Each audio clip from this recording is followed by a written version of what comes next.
are so many people whose lives have been touched by this ship and her story. She was the biggest ship in the world at the time, and she was also the first ocean ship to be driven with a screw propeller rather than paddle wheels on the sides. And those things allowed her to have a really big impact on the world.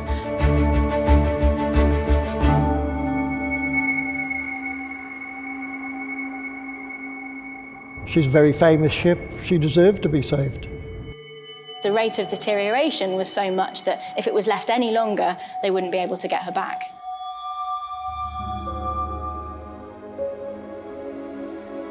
A job like that had never been done before. Not from miles and miles away, 8,000 miles away, like the SS Great Britain. Suddenly we're there, and she really looked quite derelict, and then I started to have misgivings, thinking, are we really going to be able to do this? The ship was quite dangerous. It was quite dangerous. The decking was lethal, and below the main deck there was nothing anyway, only we were walking across girders. We didn't really know exactly how we were going to do it, except it had to be pumped out, it had to be floated, it had to be sat on top of the pontoon. When we started diving, a survey dive, we realised this is not going to be a walk in the park at all, because she was perforated like a postage stamp. They purposely knocked holes in the bottom of the ship so that it wouldn't wander off. So our first job was just patching holes.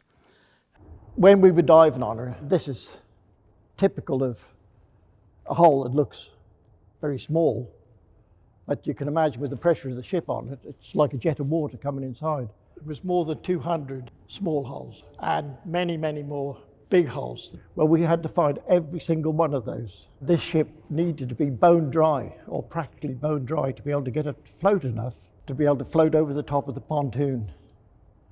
This ship had a crack from the keel right up to the deck.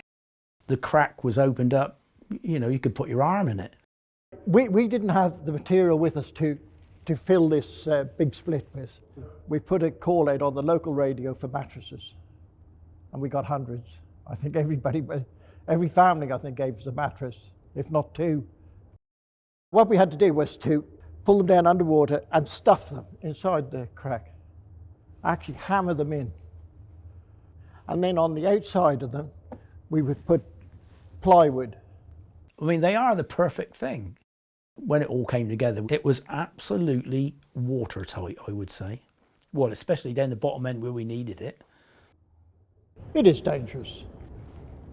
The equipment you've got from the surface to help you breathe has got to get caught in all kinds of wreckage and stuff that you can't see because it's generally black water anyway.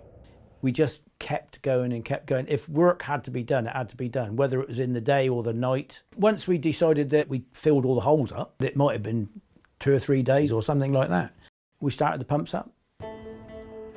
We got as much water out of it as we possibly could with our antiquated old pumps. And at the very last moment, she just come up enough to float. We brought the ship in over the pontoon and got it into exactly where we wanted it. The pontoon is submerged, laying on the seabed. The pontoon is pumped out, so the ship lifts out.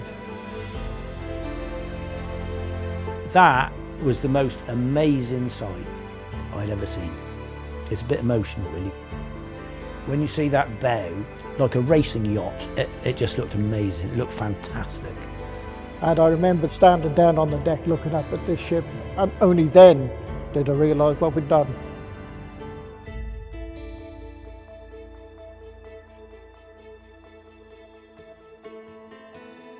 It was just another day at work for us, really. And from Blackrock, we can just see the Clifton Suspension Bridge. Then we could see the people all lining up on the bridge. And then there were people on the portway, and there were people on the towpath. Then all of a sudden, they're shouting and cheering. Suddenly we realised, oh, this must be something special. My mum got us right to the middle, so we were bang in the centre of the bridge, looking down the river. And as she came under, she opened this box of rose petals and said, go on, go on. And we threw them over. This was the first time Brunel's ship had passed under his bridge. It was really celebratory, a real joyous occasion. I knew what they planned to do, but I never thought it would finish like this. I don't think a lot of people did. but I'm certainly glad it has. It's quite remarkable.